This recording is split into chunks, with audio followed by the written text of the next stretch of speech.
para rasul pun Allah Subhanahu wa taala jadikan mereka satu dengan yang lainnya memiliki keutamaan yang berbeda.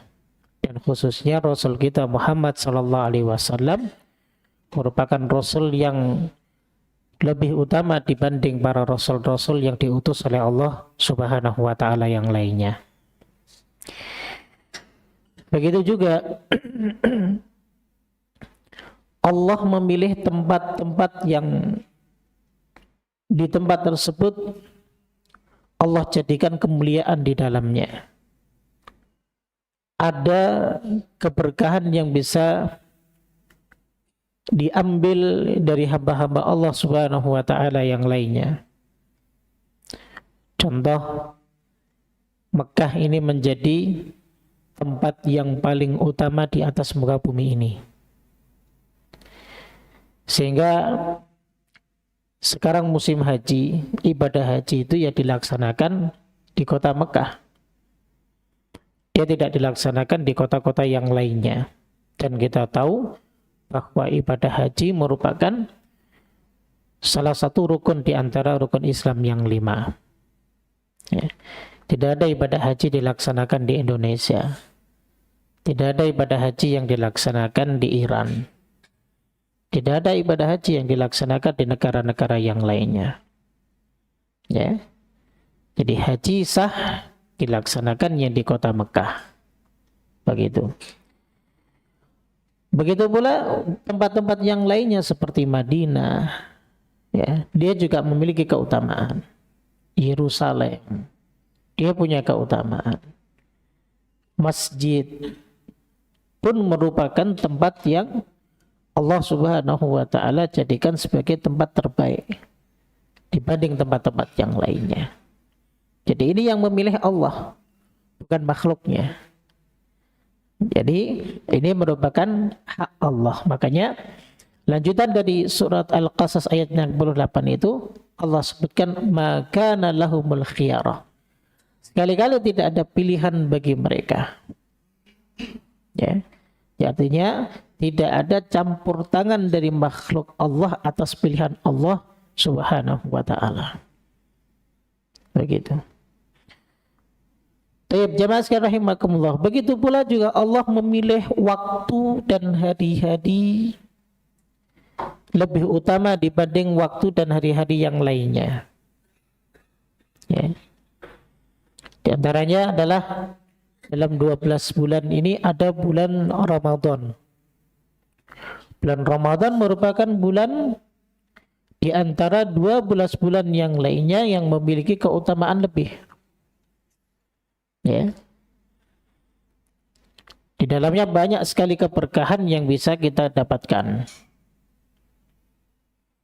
Bahkan dalam bulan itu ada satu malam yang ketika kita manfaatkan malam itu untuk ibadah kepada Allah, sekecil apapun itu ibadah itu lebih baik daripada dia melakukannya lebih dari 1000 bulan. Assalamualaikum. Sehingga bulan Ramadan merupakan salah satu bulan yang Allah pilih untuk hamba-hamba Allah Subhanahu wa taala membuka peluang kebaikan agar supaya mereka bisa memanfaatkannya dan mengambil keberkahan dari bulan tersebut. Begitu. Begitu pula dengan bulan-bulan yang lainnya.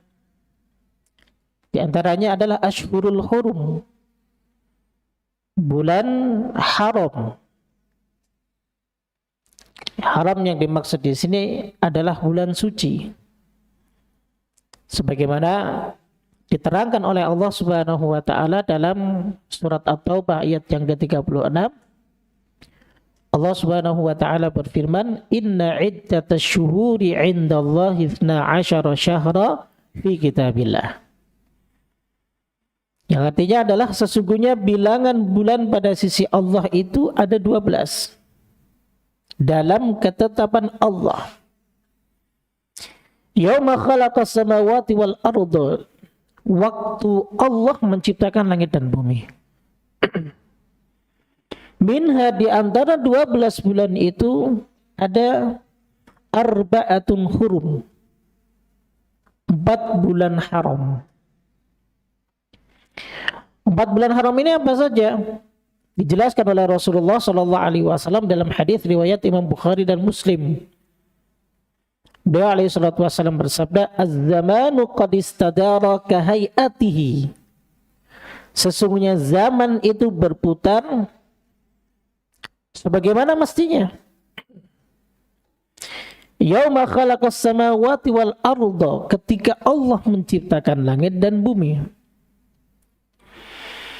As-sanatu 12 sahra. Dalam satu tahun ada 12 bulan. Minha diantaranya arba'atun hurum, ada 4 bulan haram ataupun bulan suci. Thalathatun mutawaliyat, 3 bulan itu berturut-turut. Dzulqa'dah, Dzulhijjah dan Muharram. Lalu kemudian wa Rajab Mudhar alladzi baina Jumada wa Sya'ban. Dan bulan Rajab yang terletak di antara Jumadil Akhir ataupun Jumadil Tsani dan Sya'ban. Ya.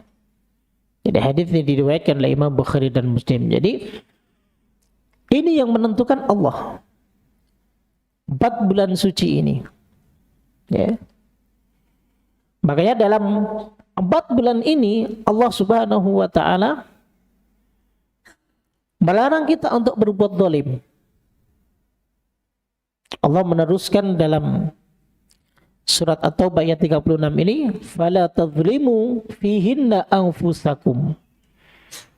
Jangan sekali-kali kalian berbuat zalim di dalamnya. Artinya berbuat kejahatan, berbuat kemaksiatan di dalamnya.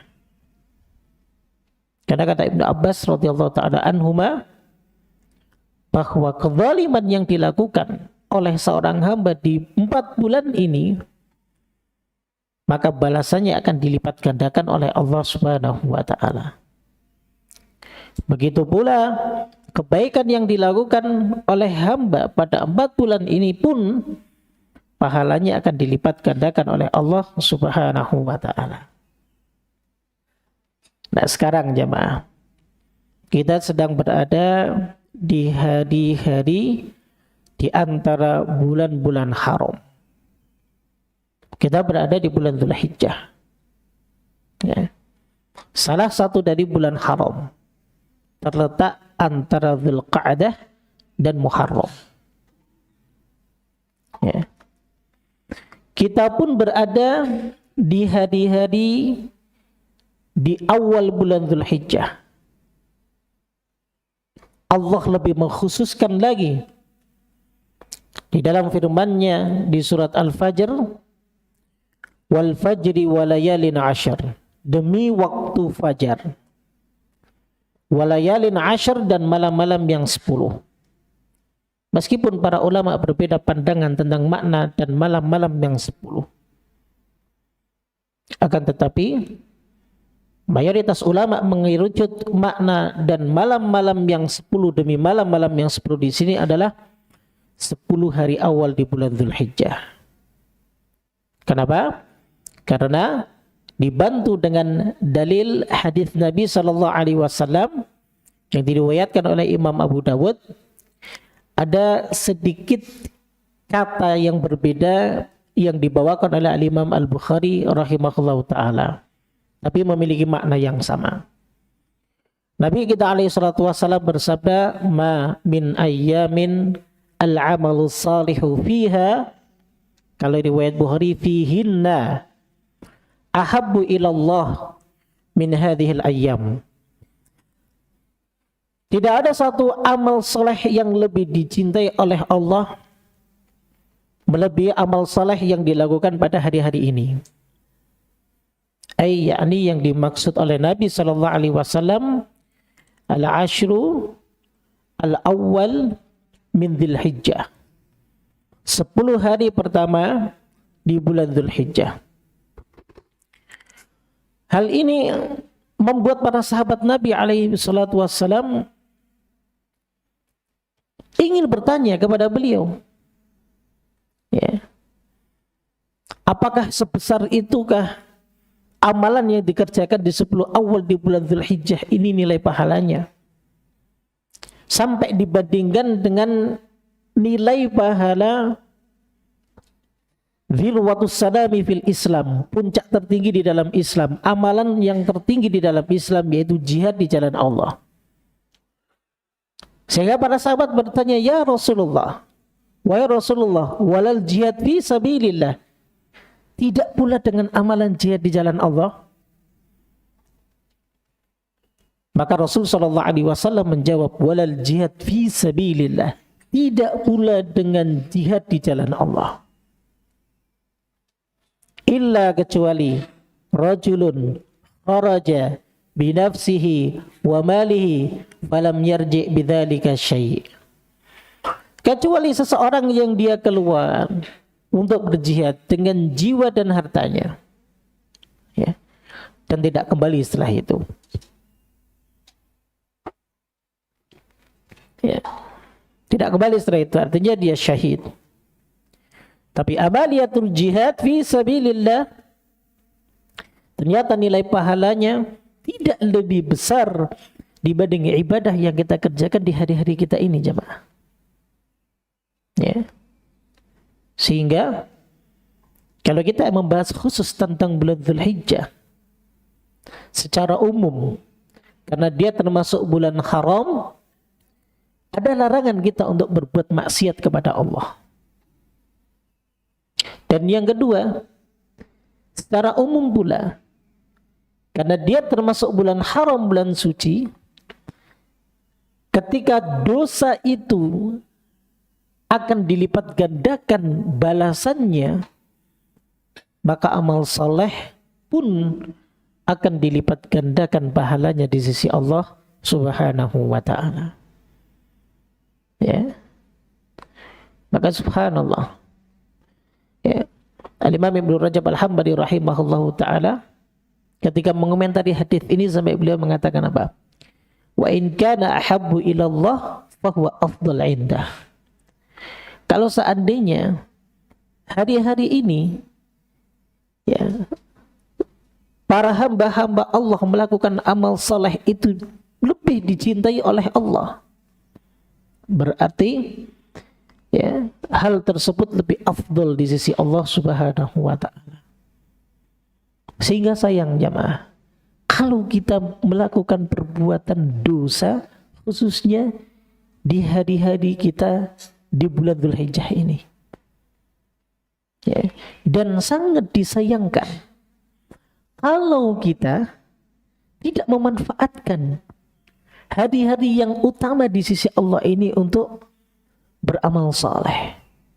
Sangat disayangkan, karena nilai pahalanya lebih besar dari jihad di jalan Allah Subhanahu wa ta'ala. Ya. Sehingga bersemangatlah dalam beribadah. Ya. Jangan kendor. Kalau kita mampu untuk menghidupkan malam-malam kita di 10 akhir malam di bulan Ramadan, ya, yang itu sangat berat tentunya bagi kita. Tentunya kita lebih bisa memanfaatkan hari-hari kita di 10 awal bulan Dzulhijjah. Karena tidak hanya malamnya saja, tapi siangnya pun waktunya lebih berharga. Waktunya lebih istimewa. Waktu-waktu terbaik di sisi Allah Subhanahu wa ta'ala. Nah, sehingga ada beberapa amalan-amalan yang, ya, dilarang di bulan Dzulhijjah ini, yang tingkatnya tentunya berbeda-beda dari sisi hukumnya. Ada yang sampai ke tingkat pengharaman secara mutlak, ada yang sifatnya karahiyatut tanzih, hanya dimakruhkan, ya. Dan ada yang sifatnya karahiyatut tahrim, sudah dibenci sekaligus dia diharamkan. Jadi begitu. Nah, apa saja? Ada beberapa poin yang di sini coba kami rangkum. Yang pertama adalah secara umum melakukan perbuatan zalim. Ya. Melakukan perbuatan zalim. Makanya Syekh Muhammad bin Shalih Al-Utsaimin rahimahullahu taala beliau mengatakan bahwa Rabbuna, Rabb kita, ya, telah melarang kita untuk menzalimi diri kita sendiri pada bulan-bulan ini. Ya, di antaranya adalah bulan Dzulhijjah. Atas dasar itu Allah melarang dari kezaliman pada bulan-bulan tersebut secara tersendiri. Sehingga kata Syekh Muhammad bin Shalih Al-Utsaimin, maka jauhilah perbuatan zalim itu agar supaya kita beruntung. Ya. Zalim itu imma zalim kepada Allah, imma zalim terhadap diri kita sendiri, ataupun berbuat zalim kepada orang lain. Ya. Kalau istilah zalim itu adalah istilah yang ma'ruf, ya. Kita pun pasti paham kalau kita berbicara tentang zalim. Ya. Dari sisi makna saja zalim itu wat'u syai' fi ghairi mahallih, meletakkan sesuatu tapi bukan pada tempatnya. Zalim terhadap diri sendiri, ya berarti kita melakukan perbuatan dosa untuk diri kita. Ya, tentunya tidak merugikan orang lain. Ya. Tapi itu tetap dosa. Ya. Yang seharusnya tidak dikerjakan di hari-hari yang istimewa ini. Ya. Meskipun juga tidak boleh dikerjakan di hari-hari yang lainnya. Ya. Tapi lebih khusus lagi, perbuatan zalim jangan sampai kita kerjakan di bulan yang penuh dengan keistimewaan ini, di hari yang penuh dengan keistimewaan ini. Ini hari-hari terbaik dunia, hari-hari terbaik sepanjang masa jamaah. Ya. Jangan kita kotori dengan perbuatan dosa kita, terlebih apabila sampai kita berbuat zalim kepada orang lain. Ya. Jadi begitu, tahan diri kita untuk berbuat maksiat kepada Allah Subhanahu wa ta'ala. Nah, itu yang pertama. Ya. Dan hukum berbuat zalim tentunya haram, tidak diperbolehkan. Di hari-hari biasa juga tidak boleh. Apalagi di hari-hari yang istimewa ini. Bersegeralah bertobat andaikan kita pernah melakukan sesuatu di hari-hari yang istimewa ini. Baik. Kemudian yang kedua, ya, tadi kita berbicara zalim secara umum, agak lebih dispesifikasikan lagi, ya, yaitu berbuat zalim kepada orang lain dengan memberikan kesusahan kepada mereka. Ya. Begini jamaah rahimakumullah, kadang ada hal yang kita tidak sadari. Dengan datangnya hari raya Idul Adha, di mana Masya Allah kita ini disibukkan dengan ibadah kurban. Ya, mungkin ada di antara kita yang menjadi panitia kurban. Yang alhamdulillah di tempat kita banyak kaum muslimin yang menitipkan hewan kurbannya. Dan kita dipercaya untuk mengelola hewan kurban tersebut untuk kita bagi-bagikan kepada yang berhak. Mungkin daging sapi, daging kambing ini merupakan bahan makanan yang tentunya olahannya sudah sering kita konsumsi. Ya, biasa makan sate, ya enggak? Biasa makan rendang, biasa makan semur daging. Itu kalau kita, Pak. Mungkin kalau kita, iya. Tapi ada sebagian dari kaum muslimin, mereka sangat berharap sekali dengan kedatangan hari raya Idul Adha. Mungkin bisa jadi ada di antara mereka, ya, karena ingin mengolah daging kurban menjadi bakso itu menunggu setahun sekali, Pak. Ya. Soalnya dapat daging sapi 1 kilo lebih itu hanya di hari raya Idul Adha saja. Kalau mau beli, duitnya nggak ada kalau di hari-hari yang lainnya. Sehingga terkadang ada dari kaum muslimin, mereka bersemangat sekali untuk ngantri mendapatkan daging kurban. Namun terkadang aneh, ada sebagian dari panitia yang merasa kesal dengan keberadaan mereka. Loh, Anda siapa? Bahkan ketika Anda menjadi pemilik atau sahib udhiyah, pemilik kambing kurban tersebut saja dilarang untuk bersikap tidak baik kepada mereka. Apalagi kita yang sifatnya hanya panitia, hanya menyalurkan saja dari orang yang berkurban. Itu bukan hak kita. Mungkin ini sepele jamaah, mungkin ini sepele. Akan tetapi dengan sikap kita yang masam, ya, menunjukkan ketidaksukaan kita kepada kehadiran mereka, maka ini sudah cukup bagi kita bahwa kita telah mengotori hari-hari terbaik dunia. Bagaimana seharusnya sikap kita terhadap sesama kaum muslimin? Kita belajar adab, kita belajar akhlak, ya. Di antara hal yang dicintai oleh Rasulullah SAW adalah menggembirakan saudara kita sesama muslim. Idkhalus surur fi qalbil muslim, sedekah. Ya. Memasukkan kebahagiaan ke dalam hati saudara kita sesama muslim itu dianggap sedekah oleh Rasulullah SAW. Maka dari riwayat lain Rasul sampai menekankan apa? Walau antalqa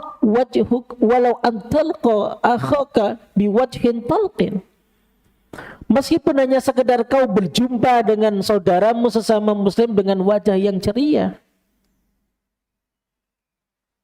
Ya. Jangan menyakiti hati mereka.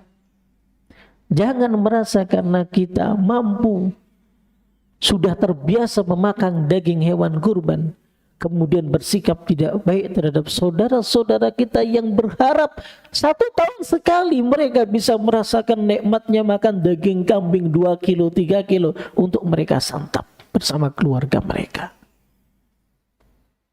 Berikan kepada mereka. Andaikan pun ada yang bohong misalnya, dia kembali lagi minta lagi, kasih saja. Ya. Kalau memang kita enggak membagikan kupon, berikan saja, sudah. Ya. Biar mereka bergembira. Karena kenapa disebut dengan Id? Hari yang diulang-ulang, hari kegembiraan buat mereka. Agar supaya saat itu tidak ada kesedihan yang dirasakan oleh kaum muslimin di penjuru dunia ini, agar semuanya bahagia, agar semuanya senang. Kalau hari raya Idul Fitri kita diwajibkan mengeluarkan zakat fitrah, agar tidak ada di hari raya seorang mukmin pun yang merasa kelaparan saat itu. Begitu pula di hari raya Idul Adha, jangan sampai kegembiraan mereka kita renggut dengan sikap kita yang tidak baik terhadap mereka. Nah, itu jemaah ya. Yang kedua mungkin sepele, tapi hal ini terkadang sebagian orang, ya, mereka tidak sadar telah menyakiti saudaranya yang lainnya. Taib. Kemudian yang berikutnya, yang ketiga, hal-hal yang sekiranya dilarang di hari-hari terbaik ini adalah membuang-buang waktu untuk perbuatan-perbuatan yang sia-sia. melewatkan kesempatan untuk beramal saleh. Subhanallah. Ya. Makanya Syekh Muhammad bin Shalih Al-Utsaimin rahimahullahu taala memberikan pesan kepada para pengajar, para pendidik, para asatidzah, atau mungkin kepada pribadi-pribadi yang bertanggung jawab dengan keluarganya, ya, untuk memberikan motivasi kepada kaum muslimin agar supaya tidak menyia-nyiakan waktu sedikit pun di hari-hari yang istimewa ini terlewatkan begitu saja untuk beramal saleh. Saya itu selalu teringat kisah kesedihan para sahabat tatkala mereka tidak bisa ataupun terluputkan untuk menjalankan ketaatan kepada Allah Subhanahu wa taala, sehingga membuat mereka itu bersedih dan menangis jamaah. Di antaranya ada kisah dalam perang Tabuk. Perang Tabuk itu peperangan melawan bangsa Romawi. Ya. Dimana kita tahu bahwa Romawi itu adalah salah satu dari kerajaan yang terbesar yang sudah ada di zaman-zaman sebelum zaman-zaman Rasulullah Sallallahu Alaihi Wasallam dan para sahabat. Mungkin sebelum Masehi juga sudah ada itu Bizantium, Persia dan Romawi. Bayangkan bahasa kasarnya bahwa Islam itu baru tumbuh, tapi Rasulullah tidak gentar melawan pasukan Romawi.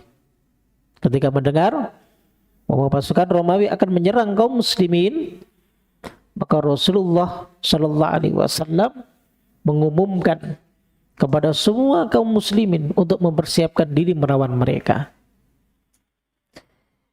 Perang Tabuk itu juga disebut sebagai Jaisul Usrah. Artinya keadaannya sangat pailit sekali. Ya.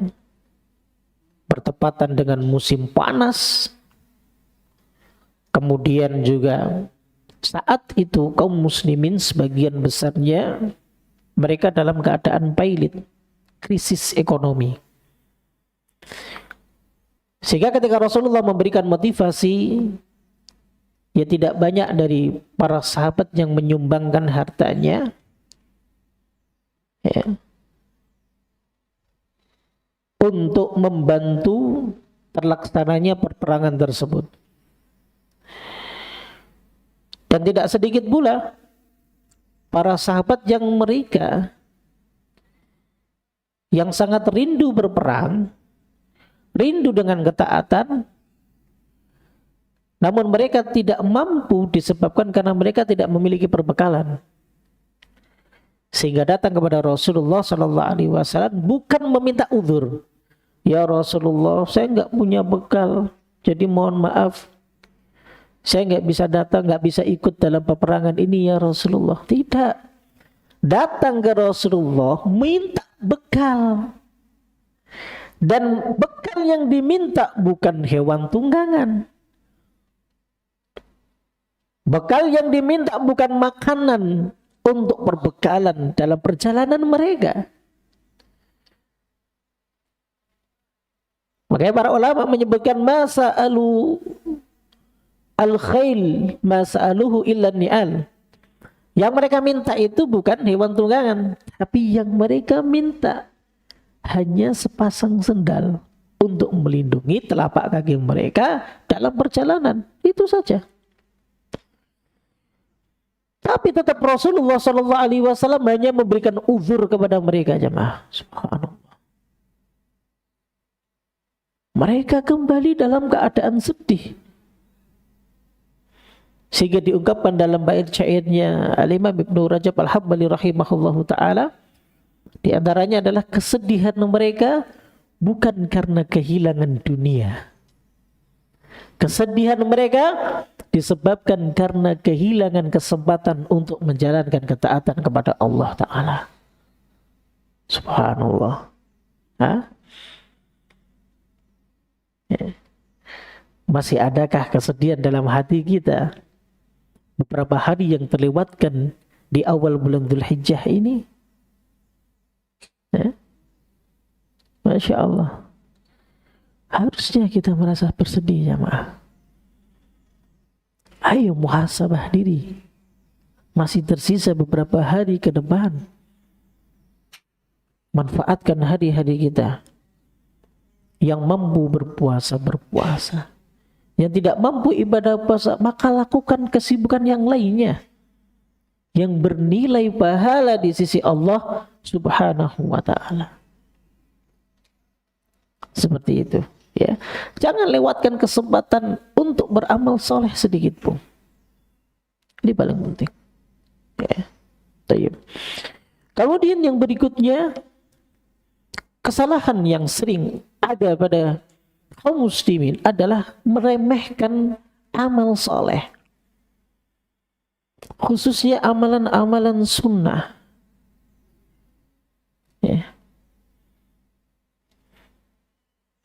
Harusnya lebih kita perhatikan di hari-hari yang istimewa ini.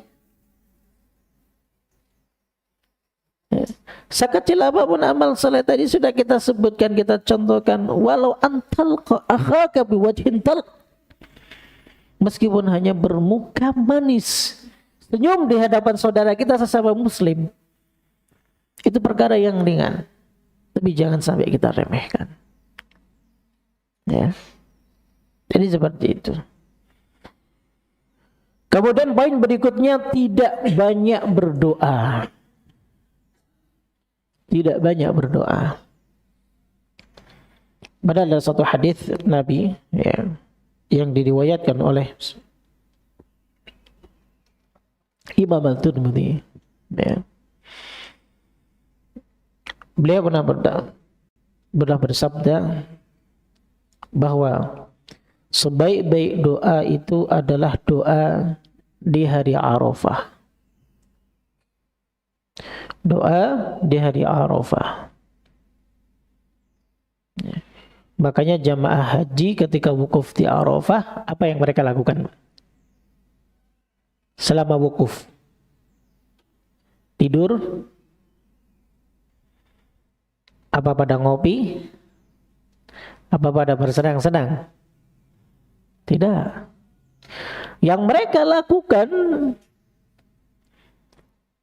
adalah berdoa terus kepada Allah Subhanahu wa ta'ala.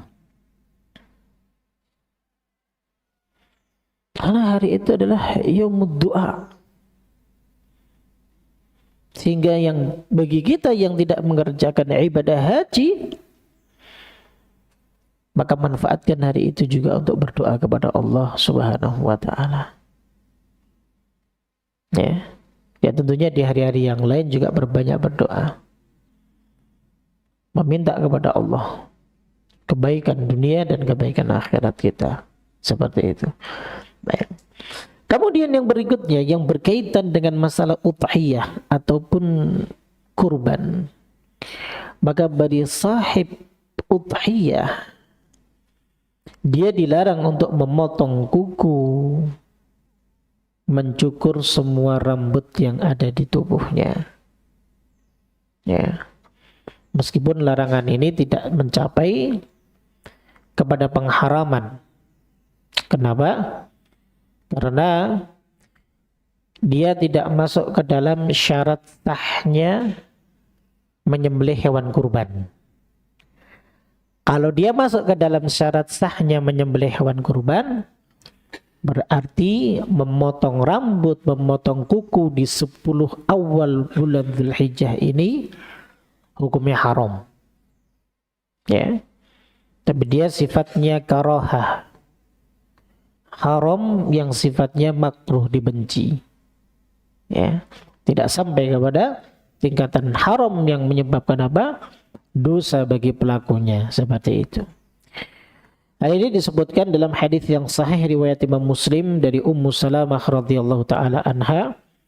Nabi SAW bersabda, "Idza ra'aitum hilala dzil hijjah wa arada ahadukum an yudhi falyumsik an sya'rihi wa adfarihi."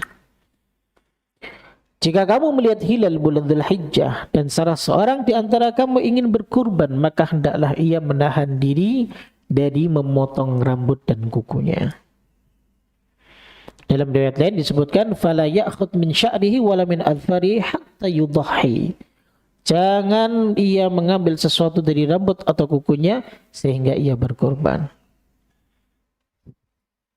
Saya pernah ada kawan yang dia mau balik juga, Pak. Dia mau balik, seorang pengajar, namun dengan keterbatasan ilmu, artinya bahasa Arab pun tidak dia kuasai.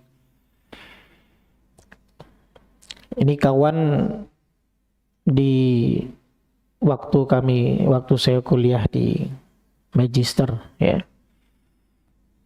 Dia sempat mengirimkan hadis ini. Jadilah pentingnya berbahasa Arab begitu loh. Hadis ini itu diterjemahkan. Dhamir haknya di sini an sya'rihi wa adfarihi, ini dhamir haknya dikembalikan kepada hewan kurbannya. Jadi nggak boleh motong kuku hewan kurban dan motong rambut hewan kurban. Ya. Sekarang begini, buat apa mau dipotong rambut hewan kurban dan kukunya? Ya, orang kadang kita sendiri potong kuku saja malas, Pak. Gitu. Kenapa harus kerapiin kuku hewan kurban? Kan? Ya, seperti itu. Yang kedua, biasanya kita beli hewan kurban itu tidak jauh-jauh hari dari sebelum bulan Dzulhijjah. Kadang ada di antara kita yang baru niat aja dulu deh. Ya. Nanti motong belinya nantilah mepet-mepet pas waktu mau hari raya Idul Adha. Ya. Karena mungkin minimnya keterbatasan orang yang membuat satu kitab itu. Nah, ini rangkuman kitab. Kemudian dia foto, tanya ke saya, "Ustaz, ini benar?" Ya. Terus dia main logika aja, ngapain potong rambut hewan kurban gitu. Ya. Kemudian kita jelaskan bahwa yang dimaksud kalau hal seperti ini juga, ya, meskipun secara tekstualnya kita bisa memahami, tapi kita akan merujuk kepada apa komentar para ulama. Coba penjelasannya apa yang dimaksud an sya'rihi wa adfarihi. Sampai sekarang saya masih ingat. Ya. Karena beliau foto kemudian kirimkan ke saya. Kalau beliau mau ngisi terkait dengan masalah apa? Terkait dengan masalah hal-hal yang dilarang bagi orang yang ingin berkorban. Seperti itu. Ini sebagai contoh saja. Tapi yang jelas begitu, sifat larangan ini tidak sampai kepada pengharaman, tapi sifatnya adalah makruh. Karena hikmah daripada kita dilarang untuk mencukur rambut dan mencukur kuku kita sampai kita menyembelih hewan kurban kita, ya tujuannya seperti mereka menyerupai orang-orang yang sedang menunaikan ibadah haji. Jadi begitu. Jadi nanti semua rambut kita dicukur biar dosanya pun semuanya terlepas dari diri kita. Nah, jadi begitu itu di antaranya yang disebutkan oleh Imam Ibnu Qayyim rahimahullahu taala. Seperti itu. Tapi tentunya masih banyak sekali, ya. Masih banyak sekali larangan-larangan, intinya sifatnya adalah kezaliman. Mengerucut kepada kezaliman, berbuat dosa dan meremehkan amal saleh. Itu, ya. Sehingga jangan sampai bagi kita di hari-hari yang istimewa ini meremehkan kebaikan, menyia-nyiakan waktu dan berbuat zalim, baik zalim untuk diri kita sendiri maupun berbuat zalim kepada yang lainnya. Baik. Kemudian yang berikutnya, singkat saja karena waktu sudah masuk pukul 6. Ada amalan-amalan yang disyariatkan di bulan Dzulhijjah ini. Tentunya diantaranya adalah melaksanakan ibadah haji dan umrah. Ya, mudah-mudahan kita semua tahun depan bisa berhaji. Amin, insyaallah Pak ya. Ya. Haji itu sekarang kalau enggak 300 juta nggak bisa berangkat langsung Pak. Kalau 30 juta nunggu 30 tahun. Kalau mau langsung 300 juta ya. Baik ya, jadi melaksanakan haji dan umrah. Apalagi Dzulhijjah itu adalah waktu pelaksanaan haji. Tidak ada haji dilaksanakan di bulan-bulan yang lainnya. Ya kan? Nah, ini mungkin salah satu daripada keutamaan dan keistimewaan bulan Dzulhijjah. Karena haji dilaksanakan hanya pada bulan ini, bukan di bulan yang lainnya. Kemudian yang kedua adalah perbanyak berpuasa selama hari-hari ini. Ya.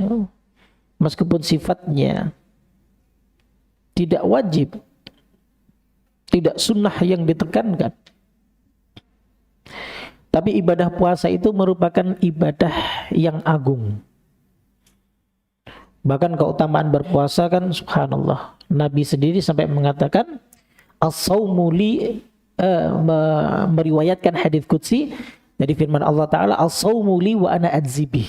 Puasa itu milikku dan aku sendiri yang akan membalasnya, kata Allah. Ya. Maka dalam riwayat lain Nabi SAW bersabda, man shoma yauman fi sabilillah, barang siapa yang berpuasa satu hari di jalan Allah Subhanahu wa taala, maka ba'adallahu wajhahu 'anin nari sab'ina kharifan. Allah akan jauhkan dirinya dengan neraka itu sejauh 70 tahun perjalanan. Masya Allah. Ya. Artinya memperbanyak ibadah puasa itu tidak mengapa. Terkhusus lagi nanti di tanggal 9 di bulan Dzulhijjah. Ya. Yang Nabi SAW sebutkan dalam hadisnya, siyamu yauma arafata ahtasibu 'ala Allah an yukaffira sanata allati qablah wa sanata allati ba'dah. Berpuasa pada hari itu maka akan melebur dosa setahun lalu dan setahun yang akan datang. Ya. Subhanallah, nilainya pahalanya besar berarti. Ya, cuman satu hari kita berpuasa, tapi bisa melebur dosa kita yang lalu dan akan datang. Gitu. Kemudian yang ketiga adalah perbanyak zikir kepada Allah dan bertakbir. Ya. Di dalam surat Al-Hajj ayat yang ke-28 di situ Allah menyebutkan wa yadhkuru smallahi fi ayyamin ma'lumat. Dan supaya mereka menyebut nama Allah pada hari-hari yang telah ditentukan. Yang disebut hari yang telah ditentukan di sini adalah ayyamu ashri Dzulhijjah. 10 hari awal di bulan Dzulhijjah. Maka Nabi perintahkan apa? Fa'akthiru fihinna minat tahlil wat takbir wat tahmid. Allahu akbar, Allahu akbar, Allahu akbar. La ilaha illallah, Allahu akbar. Allahu akbar walillahil hamd. Di jalan-jalan antum jangan malu. Ini sunnah yang sudah terasa asing di masyarakat kita. Ya. Kalau dulu ada keyakinan yang salah terkait dengan jangan takbiran dulu sebelum lebaran. Kenapa? Ya. Ntar mayit-mayitnya pada bangun. Ya. Karena ada satu keyakinan roh-roh orang yang mati itu akan kembali menangis ke rumah mereka masing-masing ketika hari raya. Nah, jadi kalau kita takbiran sekarang nih, nanti mereka datang duluan. Jadi seperti itu. Ya. Nah, sekali lagi ini merupakan satu keyakinan yang salah. Dan yang kedua, bahwa bertakbir, tahlil, tahmid ini jamaah, ini merupakan sunnah. Yang ini dilakukan oleh para sahabat, diantaranya Abu Hurairah dan Ibnu Umar. Sampai ke lorong-lorong, pasar-pasar, mengucapkan takbir. Sehingga yang lainnya menyambut itu. Ya, coba bagi ibu-ibu setelah ini kalau ke pasar, ya, coba dipraktekkan takbir Allahu Akbar. Ya, ya paling diteriaki yo. Belum lebaran sudah takbiran kan begitu. Jadi dianggap aneh nanti. Tapi ini memang sunnah yang asing sekali di kalangan masyarakat kita kaum muslimin. Ya. Ayolah, mulai kita hidupkan jamaah, jangan malu. Ya. Tunjukkan identitas kita sebagai seorang muslim. Ya meskipun jangan teriak-teriak banget Pak ya. Ya kita selalu buat, kita jadikan zikir Allahu Akbar, Allahu Akbar, Allahu Akbar, La ilaha illallah, Allahu Akbar, Allahu Akbar, walillahil hamd. Ya, coba kita praktekkan. Mumpung masih ada nih hari-harinya, ya, hadiahnya masih ada. Baik. Kemudian yang berikutnya adalah memperbanyak bertobat kepada Allah. Biasanya hari yang istimewa tentunya nilainya itu setiap ibadah sangat besar di sisi Allah. Kesempatan, momen jamaah untuk kita berbanyak beristighfar kepada Allah Subhanahu wa taala. Ya. Ya mudah-mudahan semua dosa-dosa kita yang lalu terampuni oleh Allah. Itu. Kemudian banyak beramal soleh tentunya. Perbanyak sholat, sholat mutlak nggak masalah, ya. Perbanyak sedekah, jangan pelit, ya. Perbanyak bersedekah, apapun itu, ya, baik dalam bentuk mal ataupun dalam bentuk amal, ya, membantu, ya. Kita punya masjid, ya, meskipun hanya sekedar membersihkan halaman masjid, laksanakan. Yang jelas sibukkan diri kita untuk beramal soleh, begitu aja. Ya, ya seperti itu. Ya. Kemudian selain itu ada hari raya. Ya. Nah, perlu kita perhatikan bagi jamaah yang mampu untuk berkorban, ayo berkorban. Ini ibadah tahunan jamaah. Tanda syukur kita atas kehidupan ini. Kalau kita mampu untuk, ya, makan setiap hari, ya, hanya berkorban setahun sekali, kenapa kita tidak mampu? Insya Allah kalau ada niat pasti akan dimudahkan oleh Allah. Ya, jadi begitu. Dan ini bukan ibadah setahun seumur hidup, sekali seumur hidup, tidak. Ini ibadah tahunan. Seperti itu. Ya. Kemudian melaksanakan salat Idul Adha, ya, salat hari raya Idul Adha. Jangan sampai kita nggak salat, ya, begitu. Terlepas dari mau salatnya nanti untuk tahun ini kita Rabu atau Kamis ya jamaah, ya. Yang penting antum harus salat Idul Adha dan mendengarkan khutbah, meskipun pilihan, tapi dengarkanlah khutbah. Apa yang ingin disampaikan oleh khatib, tentunya pasti akan bermanfaat bagi kita. Dan selain hal ini, ya intinya semua amalan-amalan yang bermanfaat bagi kita, berusahalah untuk kita mengamalkannya. Kita pernah membahas tentang masalah 35 amal pelebur dosa. Dan kita pun sudah menyinggung hikmah dari dosa kita yang terhapus, yaitu iman kita bertambah. Sehingga dengan bertambahnya iman kita, tentunya akan ringan untuk beramal soleh. Seperti itu. Wallahu ta'ala alam bisawab. Ini mungkin yang bisa kami sampaikan. Dan sebelum saya tutup, mungkin ada yang ditanyakan, silahkan.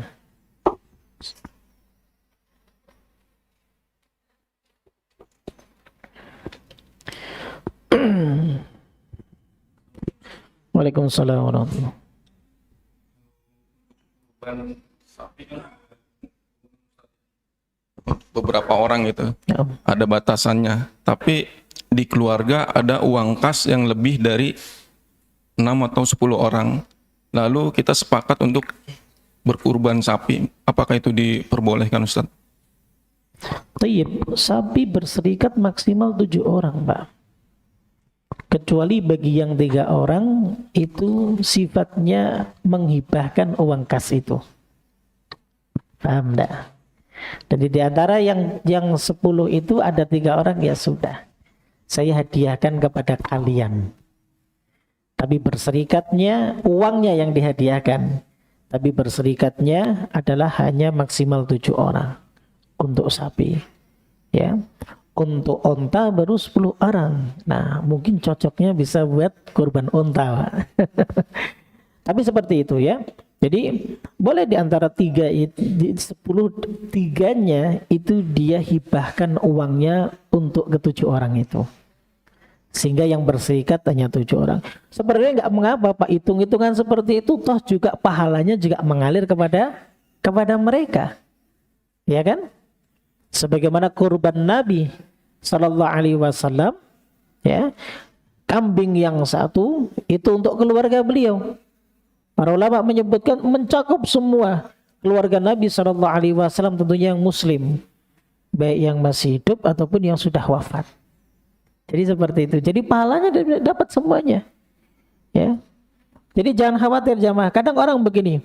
Saya mau kurban tahun ini, bapak saya meninggal, ibu saya meninggal, adik saya dua-duanya meninggal, kakak saya tiga-tiganya meninggal, anak saya 3 meninggal, 10. Saya mau kurban semuanya 10 kambing.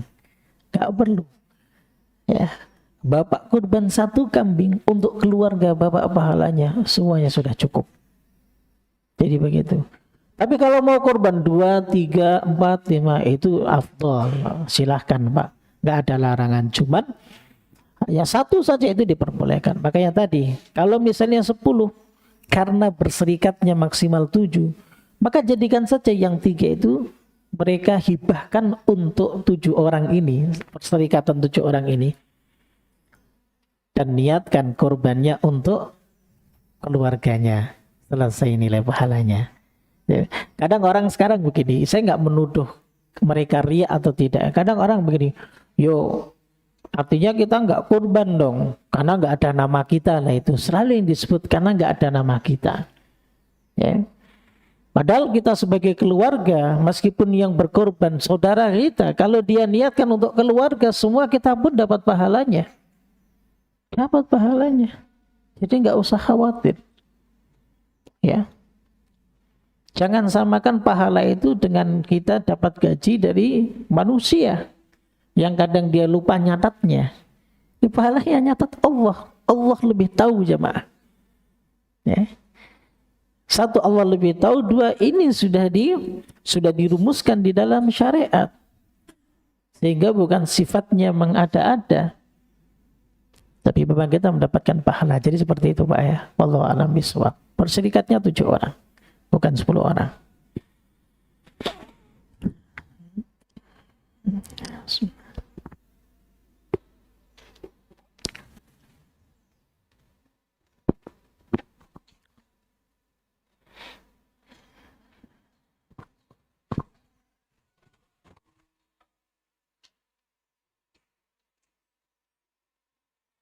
Tidak ada lagi? Iya, silakan. Bismillahirrahmanirrahim. Assalamualaikum warahmatullahi wabarakatuh. Waalaikumsalam. Apa Ustaz? Apa hukumnya bagi orang yang mampu untuk berkorban Ustaz? Itu aja Ustaz. Assalamualaikum warahmatullahi wabarakatuh. Waalaikumsalam warahmatullahi wabarakatuh. Bagi orang yang mampu untuk berkurban, kalau dia tidak berkurban, sekarang gini, kurban itu sebenarnya sifatnya bukan wajib, ya, sifatnya sunnah. Jadi kalau dia mampu tanpa ada uzur ataupun alasan yang syar'i, kemudian dia tidak berkurban, maka orang-orang yang seperti ini berarti dia telah kufur terhadap nikmat Allah. Dia berdosa, Pak. Ya, dia berdosa. Mampu berkurban tapi nggak ada uzur syar'i, dia meninggalkan untuk tidak berkorban, berarti dia telah berdosa. Begitu. Karena berkorban ini merupakan salah satu bukti syukur kita atas nikmat kehidupan yang Allah karuniakan kepada kita. Bahkan dengan tegas Nabi sendiri sallallahu alaihi wasallam mengatakan fala yaqrabanna musallana. Ya. jangan sampai mendekati tempat sholat kami. Tapi bukan berarti larangan sifatnya haram, tapi untuk memperingatkan bagi mereka-mereka yang mampu untuk berkorban, ya hendaklah berkorban. Seperti itu Pak, wallahu a'lam bishawab. Bahkan sampai para ulama itu Pak, saking menegaskan tentang kurban itu, menekankan tentang kurban, boleh kok untuk berhutang, sampai sebegitunya. Ya. Diperbolehkan untuk berhutang. Ya. Nah, kalau kita sudah punya manajemen keuangan sendiri, bahwa kita mampu untuk melunasinya. Loh, kalau kita nggak mampu untuk melunasinya, ya jangan hutang. Tiap tahun hutang kurban nggak dibayar-bayar, itu sama saja Pak. Ya. Tapi saya pengen kurban Ustaz, iya, tapi hutang ada tiap tahun, bagaimana? Nggak dibayar-bayar. Begitu. Wallahu a'lam bishawab. Nah. Assalamualaikum warahmatullahi wabarakatuh. Waalaikumsalam. Anda mau nanya masalah takbir. Takbir itu disyariatkan yang rame-rame apa sendiri? Kan kadang di masjid-masjid tuh suka takbiran rame-rame tuh. Kadang ya nyampe jam 2, jam 3 masih takbiran, suka ganggu kita mau sholat besoknya gitu. Yeah. Disyariatkan tuh dia sendiri apa emang rame-rame kayak begitu di masjid-masjid itu? Terima kasih. Baik. Dia kalau pas di masjid rame ya nggak apa-apa Pak. Kalau pas di masjid lagi sendiri ya sendiri. Mungkin yang dimaksud sampai mengeluarkan suara takbir itu dengan toa. Bisa jadi begitu kan? Nah ya kita lihat keadaan. Karena meskipun takbir itu disunahkan, tapi juga kita jangan sampai mengganggu kaum muslimin yang sedang beristirahat. Tentunya ada waktunya. Ya, tentunya ada waktunya. Saya dapati begini, apalagi di hari raya Idul Fitri itu, saya dapati begini. Mereka bertakbiran, saya juga ngalami dulu waktu kecil Pak ya. Kita ikut takbir keliling pakai truk gitu. Ya ujung-ujungnya mereka yang ikut juga waktu itu saya masih kecil. Yang ikut-ikut begituan, mereka pada justru mabuk. Malam takbiran, mereka justru mabuk bermaksiat kepada Allah. Mereka takbiran sampai malam jam 1, jam 2, paginya nggak ada yang sholat Idul Fitri. Ya, kan aneh kan? Mereka meninggalkan yang sholat Idul Fitri itu, hampir sebagian ulama itu menghukumi sampai kepada tingkatan wajib jemaah. Makanya bahkan sampai para wanita yang mereka dipingit, para wanita yang haid pun diharapkan kehadirannya. Meskipun mereka tidak melaksanakan sholat, paling tidak mereka bisa mendengarkan khutbah dalam sholat tersebut. Nah sehingga untuk apa kita bertakbiran sampai malam, kemudian menggunakan toa dengan batasan, dengan melampaui batas, yang seharusnya kaum muslimin yang lain bisa beristirahat, mempersiapkan diri untuk melaksanakan sholat Id di pagi harinya, melaksanakan sholat subuh. Jangan sampai karena dia melaksanakan sunnah yaitu takbir sampai malam, sholat subuhnya malah bablas di jamak sama sholat Idul Adha. Iya kan? Iya. Atau sholat subuhnya malah di rumah yang wajib.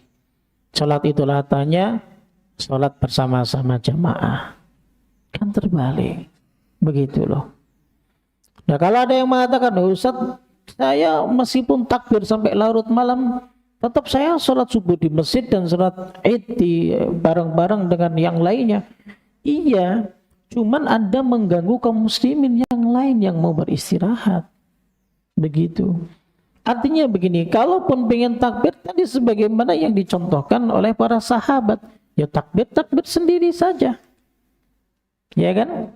Ya kalau kita sedang di masjid mungkin bareng-bareng sama kawan-kawan kita mungkin ya nggak apa-apa kita takbir bareng-bareng. Tapi yang dimaksud itu adalah apakah dipimpin satu chord ataupun tidak begitu. Nah, kalau kebetulan sama nggak mengapa. Tapi kalau dibimbing kita Allahu Akbar terus setelah itu gantian jamaah. Nah itu memang kalau tata cara seperti ini tidak pernah terjadi di zaman sahabat radhiyallahu taala anhum. Ya kita bareng-bareng saja takbir Allahu Akbar, la ilaha illallah, Allahu Akbar, begitu. Ya. Jadi tidak pernah terjadi di zaman sahabat. Cuman ya yang ada adalah ya bersama-sama takbir. Ya, itu tidak mengapa, begitu Pak. Ya, jadi dimaksud di masjid itu bareng-bareng atau tidak, ya bisa kembali. Ya, apakah yang dimaksud itu sampai larut malam dengan toal, itu bisa mengganggu. Biasa seharusnya tidak melaksanakan seperti itu. Ya takbir sendiri. Kita takbir, mau tidur takbir terus seperti itu nggak mengapa. Begitu wallahu a'lam bishawab. Nah. Assalamualaikum warahmatullahi wabarakatuh. Assalamualaikum. Pak Ustadz, terkait puasa Arafah tanggal 9 Zulhijjah, kita harus berpegang kepada yang mana nih Pak Ustadz? Karena penentuan tanggal 1 Zulhijjah antara pemerintah Arab Saudi dan pemerintah Indonesia berbeda. Sedangkan puasa Arafah sendiri ditentukan tanggal 9 Zulhijjah.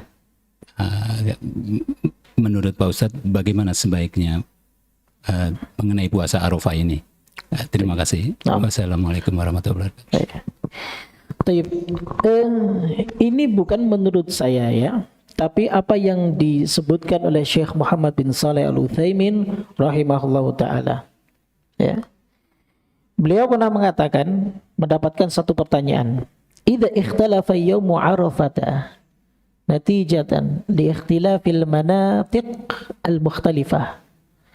Ada satu pertanyaan, jika terdapat perbedaan tentang penetapan hari Arafah disebabkan perbedaan matla, ya, tempat terbitnya bulan, ya, fi matali'il hilal, ya, terbitnya bulan, fal nasumu, ya, tab'a ru'yatil baladil lati nahnu fiha am nasumu tab'a ru'yatil haramain.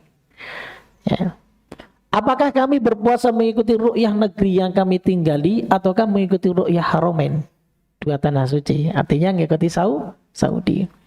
Maka Syekh Muhammad bin Shalih Al-Utsaimin rahimahullah menjawab, hadza yubna ala ikhtilafi ahli ilm, bahwa permasalahan ini ya adalah permasalahan yang tetap ada perselisihannya ya oleh ahlul ilmi, ya. Halil hilalu wahid fid dunya kulluha am huwa yakhtalifu bi ikhtilafil matali. Apakah hilal itu satu untuk semua dunia atau berbeda sesuai dengan perbedaan matlaknya? Begitu. Wasawab, kata beliau, yang benar annau yakhtalifu bi ikhtilafil matali. Maka dia tentunya berbeda sesuai dengan perbedaan matlaknya. Famathalan, sebagai contoh, ini saya sebutkan perkataan beliau.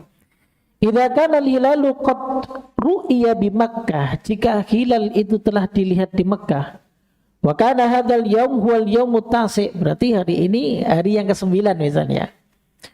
Wa ru'ya fi baladin akhar, dan hilal itu diru'yah di negeri yang lain qabla Makkah, biyaum, satu hari sebelum Mekah, misalnya berarti kemarin, ya.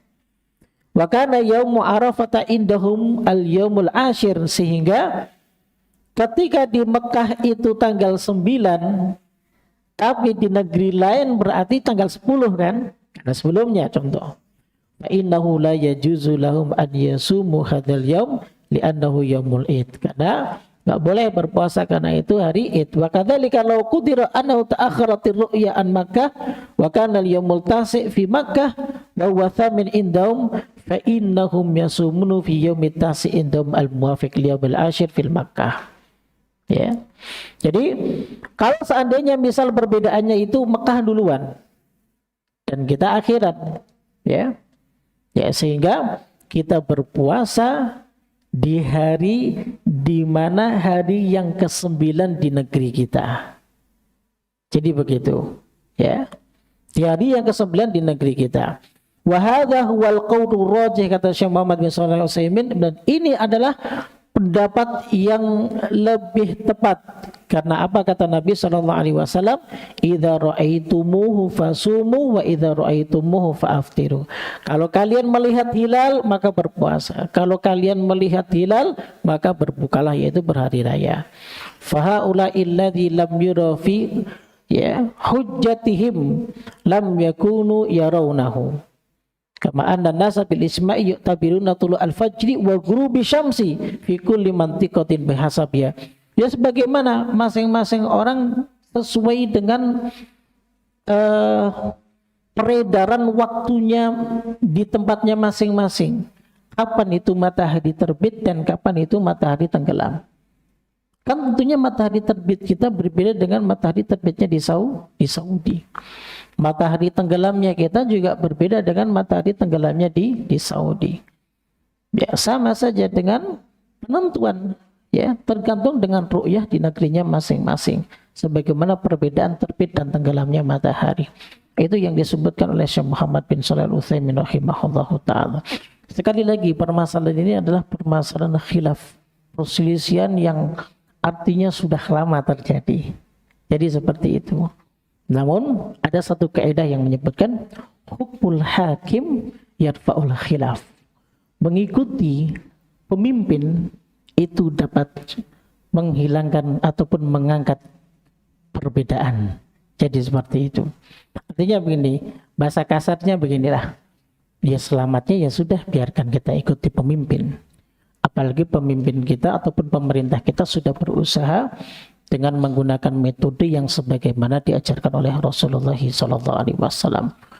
Nggak usah berburuk sangka, wah ini politik dan yang lain sebagainya. Andaikan salah, maka merekalah yang menanggung dosanya. Kita tidak menanggung dosanya. Jadi seperti itu, Pak. Wallahu a'lam bishawab.